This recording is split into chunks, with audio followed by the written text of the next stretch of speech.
Hello, everyone. I'm Ailey Olichny. Welcome to this roundtable discussion on data visualization and storytelling organized by Genially, the online tool for creating interactive and surprising content for your audience quickly, easily, and while achieving the wow effect. Today, we'll talk with three communication and data experts on how data visualization combined with storytelling can impress an audience, capturing their attention and interest, and achieving the real goal of any piece of great communication to inform while offering the context necessary for the audience to arrive at its own conclusions. For this purpose, we have with us Samara Croce, Gavin Sheridan, and Milos Popovic. Let's get to know them a little bit better. First up, we have Samara Croce. Samara has extensive experience in communications for advertising, media production, social media, corporate, and branding projects.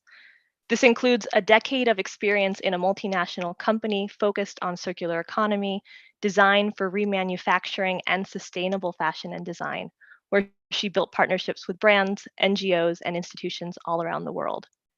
She currently works at Aquavantis, a communication agency specialized in visualizing sustainability, which supports customers in internal and external communications around their sustainability strategies. Samara, we're thrilled to have you with us.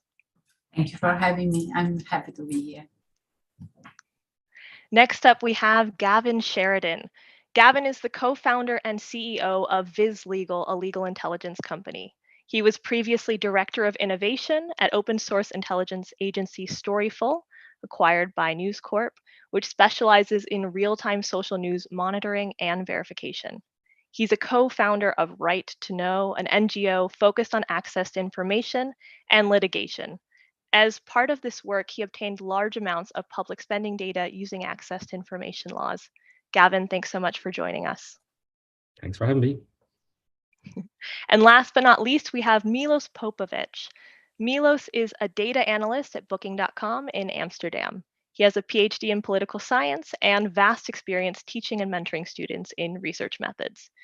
He creates interactive maps and useful tutorials that raise awareness of socioeconomic issues in Europe. And according to NodeXL, he's a top 10 data viz and R contributor on Twitter. His projects are open data, and you can find them on his GitHub and personal page, which we'll link in the chat during our session today. Milos, we're so excited to have you here to share your perspective with us. Thank you for your invitation. Absolutely. So thanks for joining us today, and thank you also to those watching us live, as well as those who will watch the session later. Feel free to ask questions in the chat, and we'll make sure to ask a couple of them to our experts here live. We hope you enjoyed today's session. Remember to hit like if you do, and subscribe to our channel if you haven't already, so you can stay up to date on our webinars and other awesome content. All right, let's jump right in. So in the information age, data is constantly being collected from just about everywhere. But what's being done with it? How can we gather it, know what's accurate and what's not, analyze it, and make it available to the public? Luckily, that's what data-driven storytelling is for, one of the leading disciplines of recent years, which, using graphic and interactive content, facilitates the understanding of complex issues. Data storytelling is a specialty that's becoming increasingly popular, whether that be in media and news outlets, publicity agencies, design platforms, or other arenas. Traditionally, data storytellers have relied on a simple mix of data and sources of information, but tech and digitalization have opened the doors to more sources and allowed experts to correlate them more easily and more directly. Milos, how has data storytelling changed or evolved in your experience? First of all, I think that it had changed a lot. I started working more thoroughly with data visualization maybe 7 years ago, programmatically in R, but also in QGIS. And back then, I didn't really realize what the potential, untapped potential there is in terms of data. That we can create such a content using, let's say, NASA satellite data, or using, for example, just tapping into that, we can, for example, show pollution levels or night light data, or even, let's say, forest cover in different parts of the world, which is fascinating. Second, we could use, I don't know, let's say Eurostat data to show different socioeconomic issues in Europe and different regions of Europe, and sometimes get surprised by the data and surprise others as well. So there is a lot of potential there. There's a lot of data floating around. The only question is, do we have the time to analyze all of that? And I believe that we might not have the time to do that. But it also, I think there is a lot of variation across the field. So I work in several fields. I worked in academia. In academia, there is not so much interest in visualizing data in some kind of effective way. It's mostly for the purposes of research. And also research journals, they do also curtail the opportunity of publishing your images, like let's say in color. But I do also notice that academics, the scholars, they use, let's say, Twitter, Facebook, Instagram, other platforms to show their work in full potential. So that is something that is very, very important. I also work for nonprofits over there. I would say the situation is that I think it's a bit lax. They lack expertise. But also it's mostly about how useful it is. So they stick to really simple forms where they can effectively show the data they have. And now these days I'm mostly in business.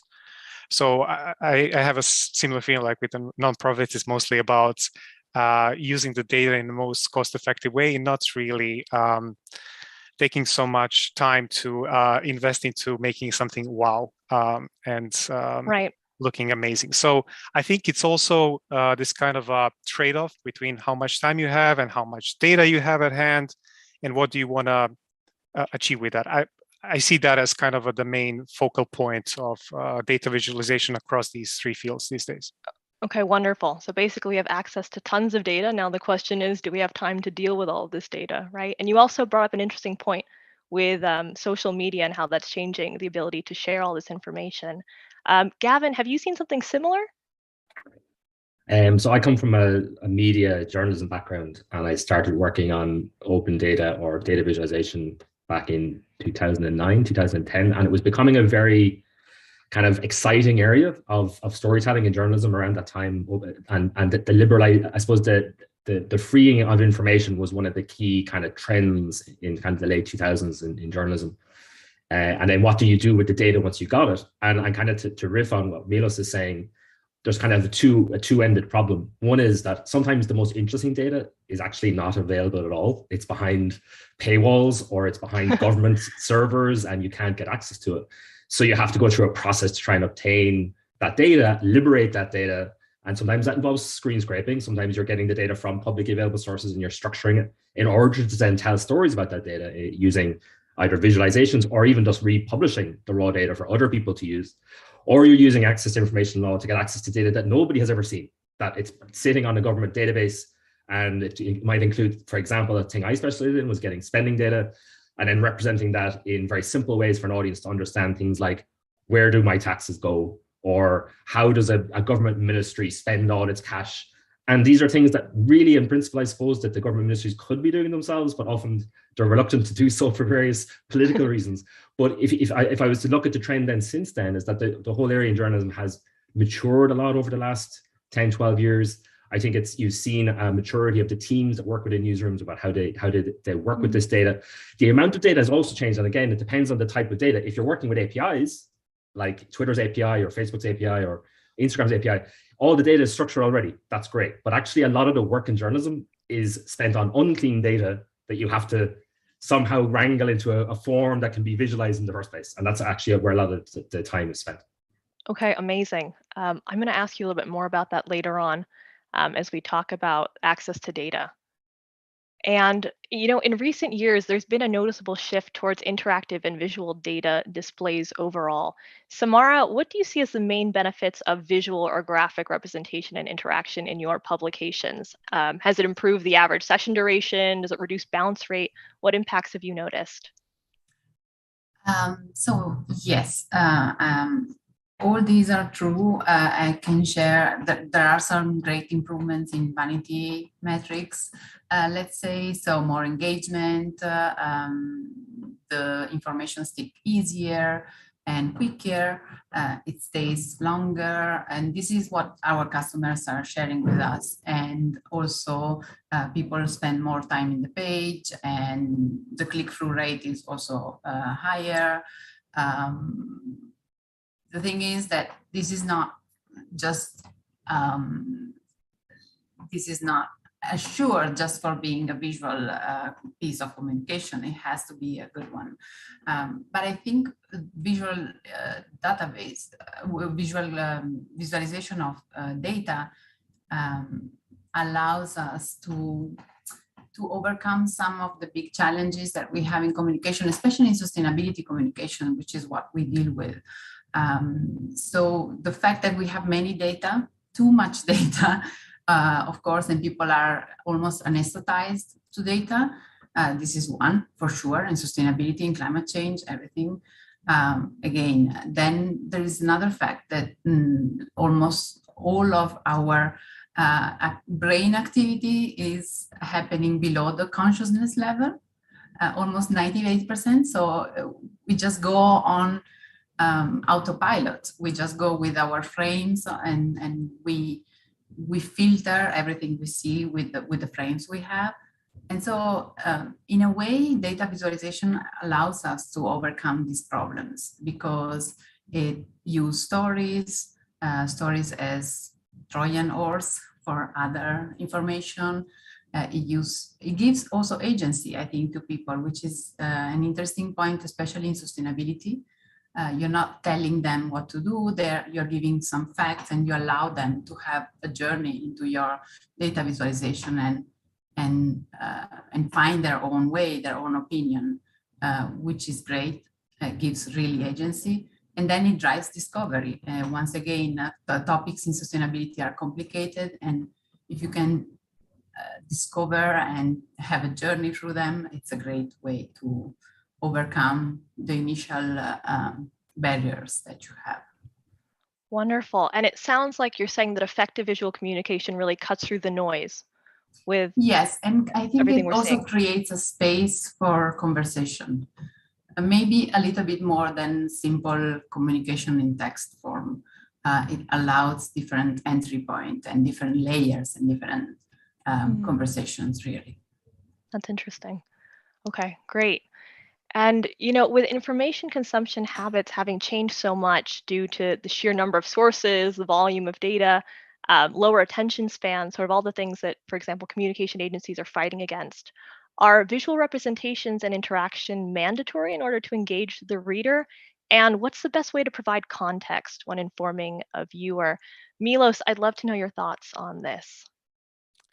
I'm not sure if it's mandatory. It depends, of course, what kind of data points you have. That is one thing. But like I would say that in my work, I mainly try to present things in a simple way. So I don't like to bomb the reader with a lot of information in a graph. So not too many colors, not too much text. I know that some other creators opt for that because they want to, of course, also attract more followers, right? To build a greater audience. But I feel that taking complex data and creating simple, let's say, graphs or maps is going to also help that audience digest rather than creating like some kind of a splash effect there. So that is what I try to follow. I try to make things simple in terms of form, in terms of color, in terms of presentation, amount of text. Yes. Great. Yeah, I think a focus there on accessibility and viewers being able to digest what they're seeing is so important. Samara, what have you seen working with brands and clients over the last few years? So I agree with Milos. Even if I always have a thought, which is very true in sustainability. Many times we talk about simplifying the topic, simplifying the context. And sometimes that's a little bit of a trap in sustainability, because really sustainability is often, and climate change and all these problems are many times about complexity and about systems that are interconnected. And so sometimes I feel the wrong simplification can be damaging in a way to the topic, and maybe, I don't know, I like to use the term clarification more than simplification, but I think that that could be a trap sometimes, which many clients can fall in. So sometimes it's one side and sometimes it's the other. Sometimes they want to use too many data, they want to put too many data into one piece of content, and sometimes they want to simplify and too much, and then you're losing all the connection between different things. But I do think they're not mandatory. I think there are other forms of communication which are still very powerful, but they are a strong point, and which should be for sure in the mix of content creation, because in the end we are imagination and visualization is what I think also changed the history of our species, really. So we were able to communicate the futures, our dreams, everything. And so this is very relevant in sustainability, because we are trying to communicate a different way of living, a different future, and share it. So visualization is fundamental. Absolutely. And I imagine it's tricky to strike that balance between giving the right amount of information, Exactly. not overwhelming your viewer, right? Gavin, this next question is for you. How have you tackled pieces, reports, or publications using interactive graphics? Do you analyze the degree of complexity of the information, decide to make it easier for the reader to digest? Basically, how do you decide that an image is better than 6 paragraphs of text? I think a bit like what Milo said on the previous question, it depends. It depends sometimes on the type of data, and it depends on the story. Sometimes, and I think a good example of, and actually going on the earlier question as well, sometimes a good example is assistive. It's when you're reading The Economist and there's a 600-word piece, and then there's just a little graph that tells you something extra that explains the context of the piece of writing that you're reading, can be extremely useful.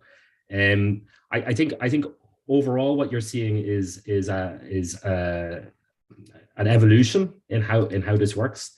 I think I'm not sure how I will put it. I think you're seeing.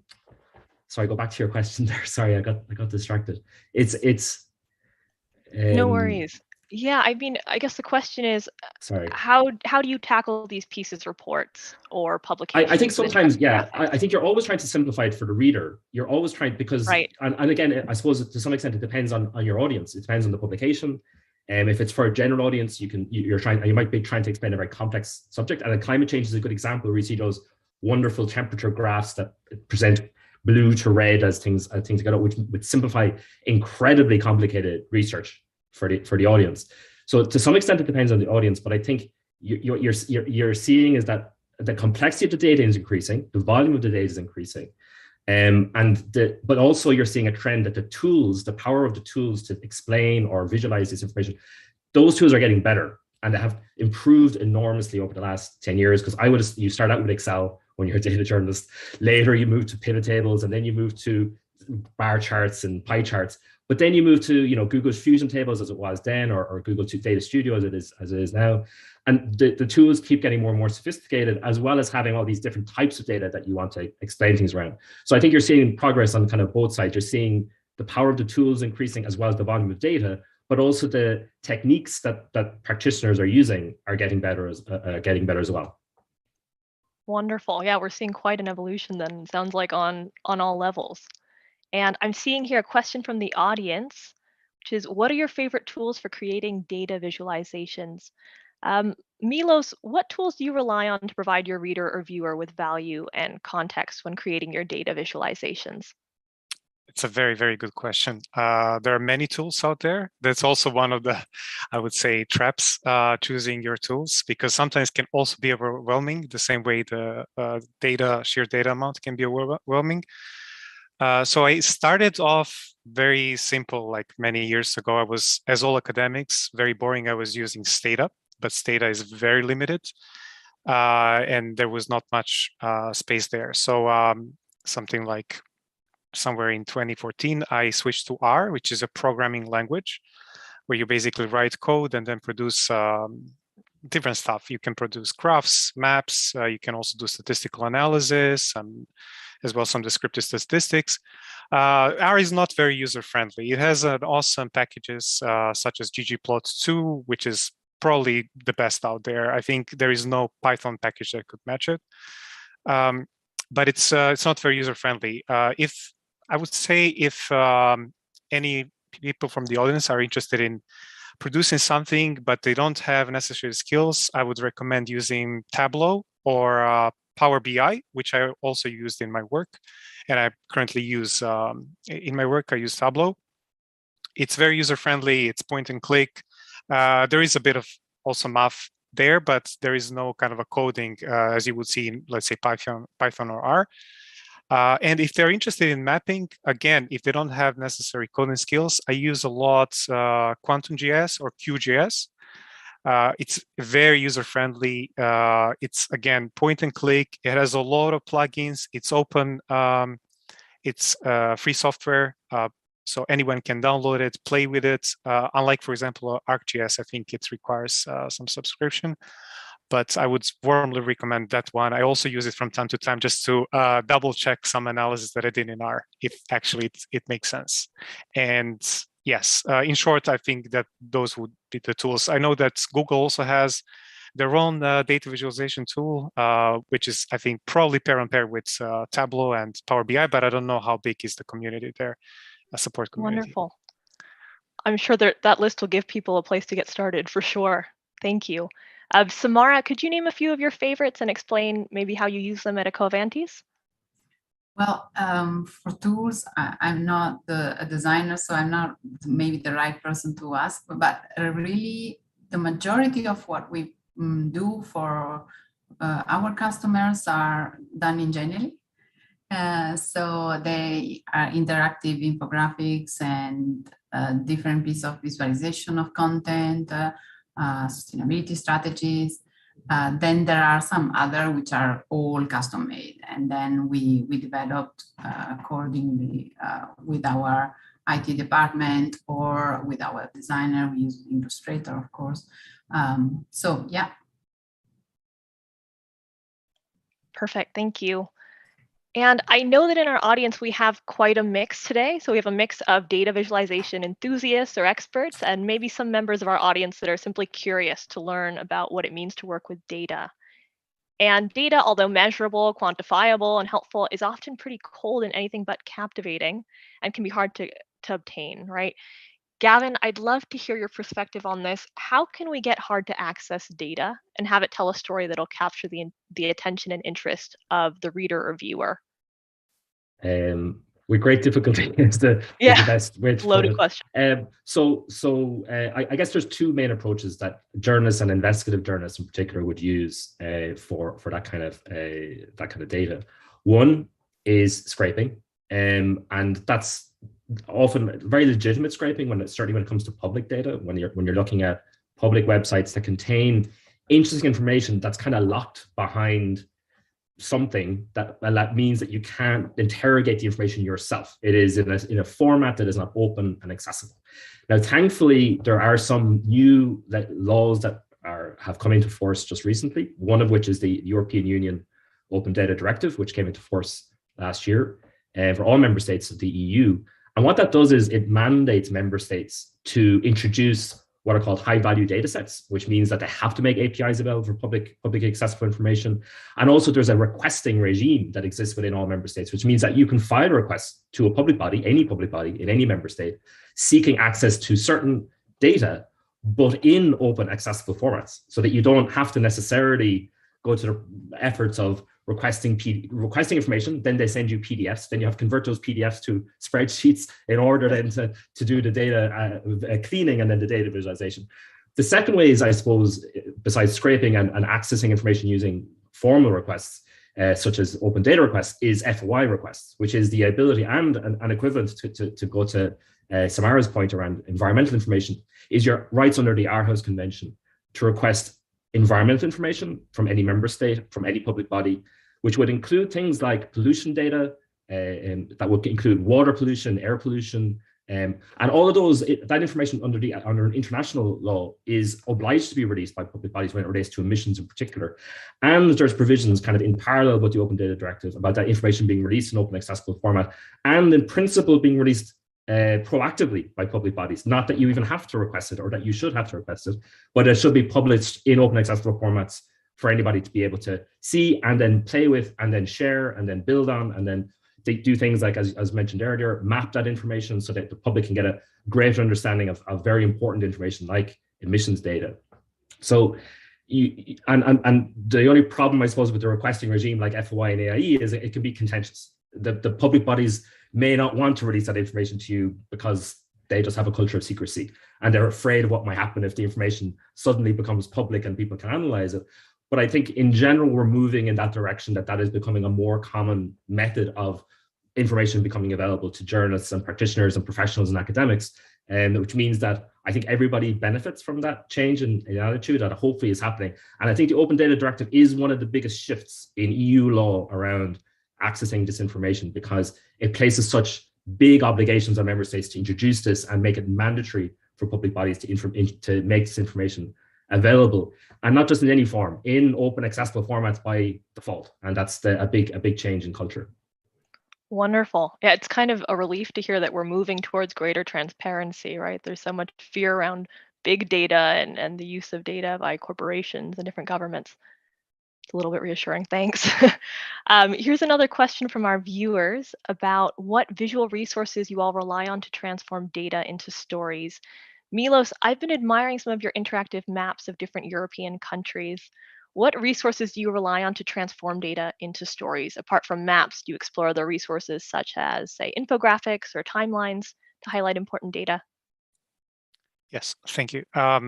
So I mostly use maps these days, but yes, and there are two types of maps: static maps that I try to use, and interactive maps, which are more kind of for a general audience who is interested in kind of zooming in some certain, let's say, regions or extracting data from those. But in terms of maps, I came a long way. I actually started with simple choropleth maps, which is basically painted polygons and bubble maps.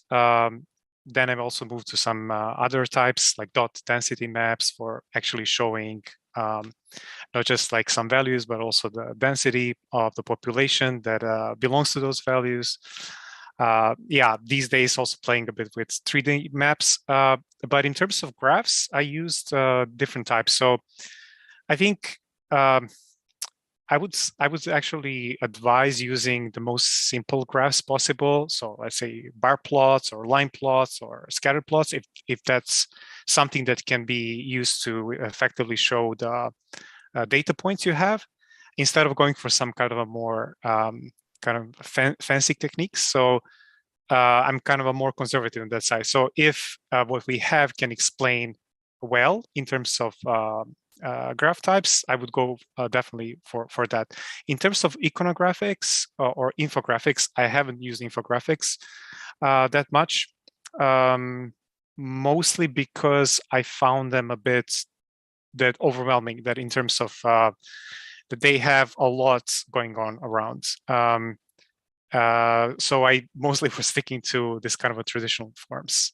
Call it as you may, but I do tend to kind of stay on the more kind of a conservative side of data visualization. So I'm really skeptical about even getting into some kind of a new forms until I get a clear understanding why we are actually need this. Is it better than the existing forms?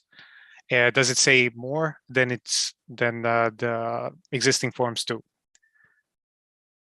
Yeah, that makes sense to me. And I think it makes sense to tread carefully when exploring new forms and making sure it's really adding value. I know at Genially, we offer some templates for infographics, in part so that people trying to create them for the first time don't get lost. But there's some interesting criteria that should be taken into consideration there. And Samara, I have a question for you, which is, you talked about how not all creations or data visualizations are equal in value, right? It's not just a question of something being visual. How do you think readers perceive information when it's presented visually, with opportunities for interaction rather than using a traditional text-based approach? You talked a little bit there about discovery and how that's an opportunity for viewers. Do you think they appreciate it? What have you found? And maybe you could tell us a little bit about what makes for an effective visual also. The question of $1 million. Well, I'm going to start from this last one. What makes for a good visualization? I think it's a difficult question, but it's a matter of audience, of what is the question we're trying to answer with that visualization. And so it really depends a lot. But I guess a good visualization is one that is able to create some kind of conversation and somehow to open up a little bit, because we cannot ask too much, but we can open up a little bit that attention filter that we have on every day that doesn't allow us to like explore new things, because we like the status quo, we like what we know. And so a good visualization ideally is something that can open up your world to something new, and you can discover some hidden trend, some hidden connection, something. So I guess that would be my answer. It's a great answer to possible. A difficult question. Yes, it is a difficult question. And then about the effectiveness of using visual, I think it's a great tool. I don't think it's the only one. I think sometimes, and I talked with some visual designers, and some agree. And I think with visualization of data, sometimes it's lacking a little bit of human touch. So it remains a little bit cold. And so I really like some experiments that I've seen now with some data visualization that are adventuring into immersive experience, theater, video, exhibitions. So even adding the human touch, smells, things like this to data visualization, I think I see that as a bright future and very interesting to explore. Wow, that's beautiful. And that's an exciting idea of really bringing data to life, right? You're really making it accessible and even tactile. Yeah. So we're reaching the end of our questions today. I've got one last question, which is that these days we hear a lot about fake news, and more perhaps than fake news, we see big biases in how facts are presented, whether that's through news outlets or advertising agencies. Gavin, will a large part of the future of how we learn about the world depend on data and visual communication as we try to fact check what we're seeing? What do you predict? That's a big question.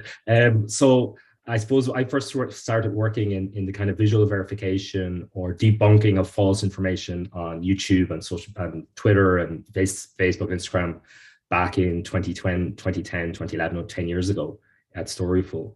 And that obviously that whole industry has changed entirely in the last 10 years, with the big milestones being the 2016 election in the US, followed by now what we're seeing in Ukraine, is an entire industry of visual verification experts, such as my former colleagues in the New York, who work in the New York Times, who spend a lot of time assembling all of the open source videos and pictures and images that are coming from a conflict zone, and then mapping them to satellite imagery or relating to time of day, to where the sun is in the sky, and representing them in packages that are essentially what Samara is describing, which is visual immersive investigations that are putting you in the shoes of what's going on, and then verifying what's going on in real time as well, and countering narratives of particular states who are trying to present a picture that is perhaps false. So we're still, though, in the very early days of this, even though it's 10 years since I started doing it. So the Washington Post, for example, is increasing its size of its visual investigations team right now. They've just put out ads last week to try and expand their team. Maliki's team, the New York Times, is hiring more people, and they're expanding their team as well. You're seeing the same happening with the team at Bellingcat, who do similar investigations at similar levels using this kind of open source information, open source data. So, and the big trend we've seen in this war in the last few weeks has been essentially doing visual investigations, but from the other side, to present a false picture using what looks like forensic techniques to say this is the other visual investigators have reached incorrect conclusions based on this information. Actually, here's what really happened, and then presenting a false picture using what looks like forensic tools. So there's a new dynamic just in the last few weeks of this becoming a factor in the conflict. And I think you're going to see more and more of this happening over time. You're going to see more and more voices trying to present specific narratives on specific social platforms. So the job of fact checkers is not simply to present a set of facts and say these are the case. It's also to inform the audiences about how to educate themselves, to understand and inform themselves about how to think when you're looking at visual investigations, or when you're looking at images and graphs and pictures, and say, well, who created this in the first place? What is their potential biases? Where are they from, and what do they do? And then build your own trust base for the people that you that are reliable as best you can. But it is becoming a very contested environment certainly over the last 2 or 3 years. Wow, yeah, that's a lot to look out for. I feel like we could have a whole nother webinar on this topic of how to look critically at data, and hopefully we will. I'd love to have you back. So, well, all right, that's all for today. We hope you've enjoyed this roundtable with our 3 experts who have shared their experience around data visualization and storytelling to interest an audience and achieve the real goal of any great communicator: to offer information while providing the context necessary for an audience to form its own opinion. A big thank you to the 3 of you, Gavin Sheridan, Samara Croce, and Milos Popovic, for being with us today. Thank you. Thank you. Pleasure. And thank you again to those who have joined us today. We've answered your questions in live time in our chat, but if you still have any unasked, we encourage you to ask them on social media using the hashtag #AskGenially. As a reminder, you can continue learning more at our Help Center and on the Genially Academy platform. We're wrapping up here, and if you've enjoyed today's session, remember to hit like and subscribe to our channel to stay up to date on upcoming webinars and other awesome content if you haven't already. We'll see you next time. Thanks and have a great rest of your day. Bye, everybody. Bye.